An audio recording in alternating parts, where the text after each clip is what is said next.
आज मैं आपके लिए लेकर आई हूँ एक ऐसे सर्दियों के पाक की रेसिपी जो आपकी हड्डियों को मजबूत करेगा, आपकी स्किन और हेयर को हेल्दी रखेगा, आपके ब्रेन को कंप्यूटर से भी तेज करेगा और सर्दियों में आपको पूरे दिन चुस्ती फुर्ती और एनर्जी से भरपूर रखेगा। तो आज बनाएंगे खजूर गोंद पाक। हेलो फ्रेंड्स, स्वागत है आप सभी का अपने चैनल किचन क्राफ्ट रेसिपी में। तो चलिए आज की मजेदार रेसिपी बनाना शुरू करते हैं। खजूर गोंद पाक बनाने के लिए यहाँ पर मैंने आधा कप बबूल का जो गोंद आता है वो लिया है। इस तरह का छोटा छोटा गोंद आपको मार्केट में मिल जाएगा। आधा कप यहाँ पर मैंने वॉलनट लिए है यानी कि अखरोट है। आधा कप बादाम ली है। सारे जो ड्राई फ्रूट है इसे इस तरह से आप छोटे छोटे टुकड़ों में कट कर ले। काजू भी मैंने आधा कप लिए हैं और उसे भी कट कर लिया है और पिस्ता भी आधा कप लिए है। ड्राई फ्रूट आप अपनी पसंद के हिसाब से प्लस माइनस क्वांटिटी में कर सकते हैं। ये 2 से 3 टेबलस्पून के करीब ड्राई जिंजर पाउडर है और 2 से 3 टेबलस्पून के करीब पिपरी मूल पाउडर है और 2 टेबलस्पून यहाँ पर मैंने पोस्तदाना यानी कि खसखस लिया है। मैंने ये 500 ग्राम खजूर ली है। इस तरह की सॉफ्ट खजूर मार्केट में बहुत ही इजीली अवेलेबल हो जाती है। तो उसके जो बीज होते हैं अंदर के मैंने निकाल दिए हैं। अब मिक्सर जार के अंदर इसे हम ग्राइंड कर लेंगे। अगर आपके पास जो खजूर है वो थोड़ी सी ड्राई है तो आप उसे छोटे छोटे टुकड़ों में कट कर ले और फिर 1 से 2 चम्मच घी डालें और फिर उसे ग्राइंड करें तो वो आसानी से ग्राइंड हो जाएगी। ये खजूर गोंद पाक में हम चीनी और गुड़ का इस्तेमाल बिल्कुल भी नहीं करने वाले हैं। अब एक कढ़ाई लेंगे और उसके अंदर हम 2 चम्मच के करीब घी डालेंगे। तो मैंने जो चम्मच इस्तेमाल में लिया है वो तकरीबन 2 या 3 टेबलस्पून घी उसके अंदर आ जाता है। तो आप 5 से 6 टेबलस्पून घी इसके अंदर डालें। घी को अच्छी तरह से गर्म होने दें और अभी जो गोंद था उसे हम फुला लेंगे यानी कि गोंद के फूले बना लेंगे। तो थोड़ा ही घी हम डालेंगे। घी अच्छी तरह से गर्म हो जाने पर गोंद डालेंगे और वो बहुत ही जल्दी से इस तरह से फूल जाएगा तो उसे हम निकाल देंगे। एक बार में हम पूरा गोंद नहीं डालेंगे, घी थोड़ा ही लेंगे क्योंकि जो भी घी हम गोंद को फ्राई करने के लिए इस्तेमाल में लेते हैं उसे फिर वापस रीयूज नहीं कर सकते। तो थोड़ा थोड़ा ही घी डालें और उसे फ्राई कर ले। और इस तरह का छोटा जो गोंद आता है उसका इस्तेमाल करें। बड़ा गोंद है तो आप उसे पहले थोड़ा सा कूट ले और फिर उसके फूले बनाएं। तो अभी गोंद के फूले तैयार हो चुके हैं। उसी कढ़ाई के अंदर हम 1 चम्मच घी और डालेंगे यानी कि आप 2 या 3 टेबलस्पून के करीब घी डालें इसके अंदर। अब जो ड्राई फ्रूट हमने कट करके रखे थे उसे रोस्ट कर लेंगे। वैसे तो आप इसे कच्चे भी डाल सकते हैं लेकिन घी के अंदर आप उसे रोस्ट करके डालेंगे ना तो उसका जो स्वाद है वो बहुत ही बढ़ जाएगा। अगर आप घर में बड़े बुजुर्ग के लिए बना रहे हैं तो ड्राई फ्रूट को आप पाउडर फॉर्म में भी इस्तेमाल में ले सकते हैं। लेकिन अगर इस तरह से आप इसे थोड़ा सा मोटा ही रखेंगे तो खाने में उसका क्रंच जो है वो बहुत बढ़िया आता है। मैंने 500 ग्राम खजूर यहाँ पर लिए है तो उसके सामने मैंने 2 कप भर के ड्राई फ्रूट लिया है। ड्राई फ्रूट आप अपनी पसंद के हिसाब से ले सकते हैं। ड्राई फ्रूट अच्छी तरह से सिक जाने पर हम इसके अंदर पोस्तदाना यानी कि पॉपे सीड या फिर खसखस, आप इसे जो भी कहते हैं वो डाल देंगे और उसे भी रोस्ट कर लेंगे। ड्राई फ्रूट को रोस्ट होने में ज्यादा समय नहीं लगता है। 3 से 4 मिनट में ही सारे ड्राई फ्रूट रोस्ट हो जाएंगे। तो गैस अभी हम बंद कर देंगे। तो ड्राई फ्रूट को मैंने तैयार कर लिया है। इसे हम एक अलग बर्तन में निकाल लेते हैं। अब जो गोंद था उसे हम इस तरह से हल्का सा कूट लेंगे।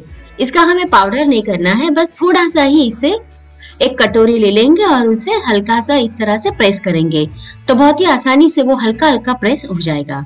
आप चाहे तो इसका पाउडर भी बना सकते हैं। मिक्सर जार में डालकर इसका पाउडर तैयार कर ले। गोंद की जो तासीर होती है वो काफी गर्म होती है तो सर्दियों के मौसम में जितना बने उतना गोंद का हमें इस्तेमाल करना चाहिए। अब कढ़ाई के अंदर फिर से 1 चम्मच घी डालेंगे। घी जब अच्छी तरह से गर्म हो जाएगा तो जो खजूर हमने ग्राइंड करके रखी थी वो डाल देंगे और उसे सीख लेंगे। यहाँ पर मैंने जो कढ़ाई इस्तेमाल में ली है वो पित्तल की है और बहुत ही भारी तली वाली है। अगर आपके पास ऐसी कढ़ाई नहीं है तो आप नॉनस्टिक का इस्तेमाल भी कर सकते हैं। गैस की फ्लेम को स्लो रखना है और लगातार इसे चलाते हुए इसे हमें भून लेना है यानी कि सीख लेना है। खजूर को हम जब घी के अंदर इस तरह से सीख लेते हैं तो उसका जो स्वाद है वो बहुत ही बढ़ जाता है। जैसे जैसे ये सीखता जाएगा इसका जो टेक्सचर है वो हल्का सा चेंज भी हो जाएगा। मैंने आगे बताया कि अगर आपकी जो खजूर है उसमें मॉइस्चर नहीं है तो आप थोड़ा घी ज्यादा डालें। आप देख सकते हैं कि अच्छी तरह से अभी ये सिककर तैयार हो चुका है। इसका कलर भी पहले से डार्क हो गया है और उसकी जो कंसिस्टेंसी है वो भी चेंज हो गई है। तो अभी ये सिककर तैयार हो गया है। तो इसके अंदर अभी हम ड्राई फ्रूट और गोंद डाल देंगे। 500 ग्राम के हिसाब से ही मैंने सारा मेजरमेंट आपको बताया है तो आप इसी तरह से सारा मेजरमेंट जो मैंने दिखाया है उसी तरह से फॉलो करें। पहले यहाँ पर मैंने आधी क्वांटिटी डाली है, अच्छी तरह से उसे हम मिक्स कर लेंगे। गैस अभी मैंने स्लो ही रखा है। ड्राई फ्रूट के अंदर बहुत सारे विटामिन और मिनरल्स होते हैं जो हमारी सेहत के लिए बहुत ही फायदेमंद है, और खजूर में तो आयरन बहुत सारी मात्रा में होता है, तो ये जो खजूर गोंद पाक है वो बहुत ही फायदेमंद है। गैस को अभी मैंने बंद कर दिया है। 2 से 3 मिनट में ही अच्छी तरह से मिक्स हो जाएगा। अगर इस तरह से आपसे आसानी से मिक्स नहीं हो रहा है तो जो सिलिकॉन का स्पैचुला आता है आप उसका इस्तेमाल करेंगे तो बहुत जल्दी से मिक्स हो जाएगा। बाकी जो क्वांटिटी बची थी वो भी अभी इसके अंदर मैं डाल रही हूँ। अगर आप एक साथ पूरा डाल देंगे तो आसानी से ये मिक्स नहीं होगा, और कई बार कैसा होता है कि हम खजूर लेते हैं तो उसका जो मावा निकलता है वो कम भी पड़ जाता है, तो पहले आप आधा या 3/4 ही डालें। जब वो अच्छी तरह से मिक्स हो जाए और आपको लगे कि पूरी क्वांटिटी इसके अंदर मिक्स हो सकती है तभी आप पूरा डालें। अभी यहाँ पर मैंने 1 चम्मच इलायची पाउडर डाला है, थोड़ा सा जायफल यानी कि नटमेग को हम पीस कर डाल देंगे। अगर आपके पास जायफल का पाउडर है तो आप आधा टीस्पून के करीब डालें। जायफल भी हमें सर्दियों के मौसम में गर्माहट देता है क्योंकि उसकी तासीर भी काफी गर्म होती है और उससे बहुत ही बढ़िया खुशबू भी आती है। अब इसके अंदर ड्राई जिंजर पाउडर यानी कि सौंठ पाउडर और पिपरी मूल पाउडर डाल देंगे। 2 से 3 टेबलस्पून आपको डालना है।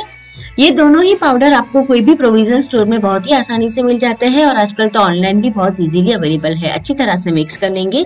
ये समय पर आपको लगे कि इसके अंदर मॉइस्चर कम हो गया है तो आप 1 से 2 टेबलस्पून घी मिला सकते हैं। मुझे जरूरत नहीं लगी है तो मैंने अभी घी नहीं मिलाया है। घी डालने से खजूर पाक में एक अच्छी सी शाइन भी आ जाती है। तो अच्छी तरह से अभी ये मिक्स हो चुका है। आप चाहे तो इसके लड्डू भी बना सकते हैं, और अगर लड्डू नहीं बनाने हैं तो आप इसे थाली में जमाकर उसका एक पाक भी तैयार कर सकते हैं। तो अभी मैं यहाँ पर पाक ही बना रही हूँ, तो इसे हम थाली में जमा देते हैं। थाली के अंदर मैंने एक बैक पेपर रख दिया है तो मुझे इसे ग्रीस करने की जरूरत नहीं पड़ी है। आप चाहे तो इसे कोई भी मोल्ड में या इस तरह की जो थोड़ी सी हाइट वाली थाली होती है उसमें जमा सकते हैं। अब कटोरी लेंगे और अच्छी तरह से प्रेस कर लेंगे और उसे सेट कर लेंगे। उसका जो लेवल है उसे हमें सेट कर लेना है। मुझे थोड़ी सी बड़ी साइज में ये गोंद खजूर पाक तैयार करना था तो मैंने थोड़ी सी हाइट वाली थाली ली है। अगर आपको छोटी साइज में बनाना है तो आप कोई मोल्ड या पतली वाली थाली में भी जमा सकते हैं। किनारों को भी हम सेट कर लेते हैं। 10 से 15 मिनट में ही अच्छी तरह से सेट हो जाएगा। अगर आपको जल्दी है तो आप इसे फ्रीज में भी रख सकते हैं। फ्रीज में तो ये बस 5 मिनट में जम के तैयार हो जाता है। फिर से मैंने इसके ऊपर कटोरी से एक अच्छा सा लेवल तैयार कर लिया है। इसे हम 5 मिनट ऐसे ही छोड़ देते हैं और फिर उसके बाद उसके ऊपर चाकू से हम निशान लगा देंगे। तो मैंने ये निशान अभी लगाकर तैयार कर लिए हैं। हमने जो ड्राई फ्रूट यूज किए थे वो थोड़े से मोटे हैं, तो मैं इस तरह का जो डो कटर आता है उसका इस्तेमाल करती हूँ ताकि हमारे जो ड्राई फ्रूट है वो बीच में अगर है तो आसानी से कट हो जाए।